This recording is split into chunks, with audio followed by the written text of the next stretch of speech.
Hayvanlar dediğimiz ve insanlığın aslında hizmeti için yaratılan o varlıklar da netice itibariyle bize birer emanettir. Nasıl çevre bir emanetse, toprak bir emanetse, şehir bir emanetse, onlar da bize Allah'ın emanetidir ve o emanete sadakat göstermek bizim sorumluluğumuz. İhanet edersek eğer, Allah korusun, Cenab-ı Hakk'ın huzuruna bu manada onların hakkını omuzlamış bir biçimde gideriz. Mesela hadislerde bu konuda çok ciddi uyarılar var. Bir gün devesine, bineğine çok zulmeden bir sahabe efendimizi görünce Allah Resulü sallallahu aleyhi ve sellem, onlar da bir can taşıyor, siz niye onlara karşı böyle muamelede bulunuyorsunuz diye uyarıyordu. Elinde keskin bir bıçak, bir koyunu kesmek için hazırlık yapan birisi bıçağını bilemek için taşa vurduğunda aleyhissalatü vesselam Efendimiz, sen bu hayvanı defaatle mi öldürmek istiyorsun? Bıçağı niye onun gözünün önünde biliyorsun diye o sahabe efendimizi de uyarmıştır. Dolayısıyla burada bütün bu uyarıların üzerinden biz bir hakikati öğreniyoruz. Onlar da bir can taşıyorlarsa, onların da kendine özgü bir halleri varsa, fıtratları neyi gerektiriyorsa o fıtratları çerçevesinde hayatlarını devam ettirmek bizim sorumluluğumuz. Onlar insanlığa ve bu varlığa bir katkı sağlamak için Allah tarafından var edildi, yaratıldı. Hiçbirinin yaratılışı boşuna değildir. Hepsi toplumsal anlamda ve kevniyatta, yani kainattaki bir dengeyi korumak için varlıklarını devam ediyorlar. Hal böyle olunca da bizim onların fıtratlarını bozacak, müdahale edecek şeyler yapmamız doğru değil.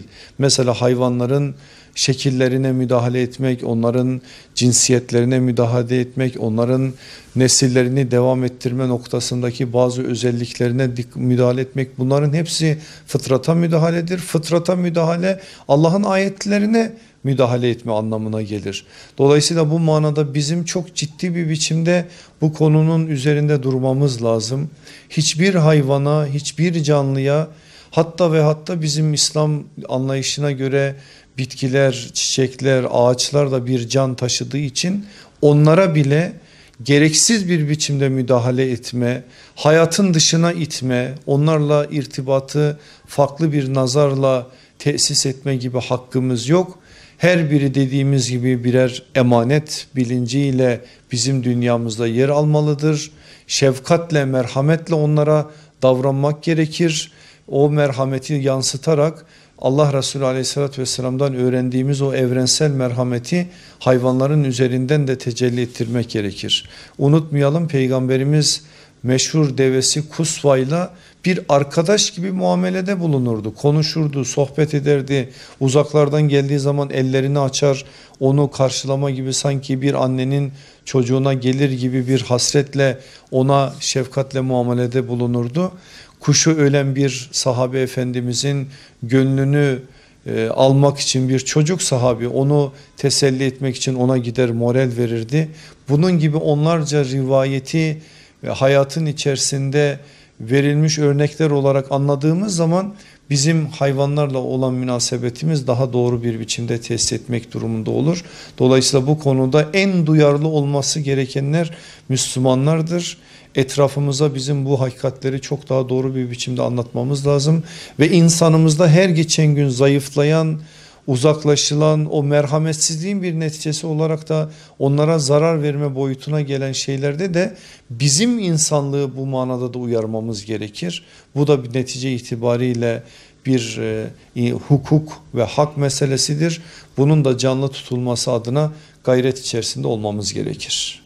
Onlar emanet olarak değerlendirildiği için bütün haklarını koruma adına devlet de, İslam toplumu da çok ciddi bir biçimde duyarlılık göstermişlerdir. Mesela avlanma meselesinde bile biz bir hukuk çerçevesinde yaparız bunu.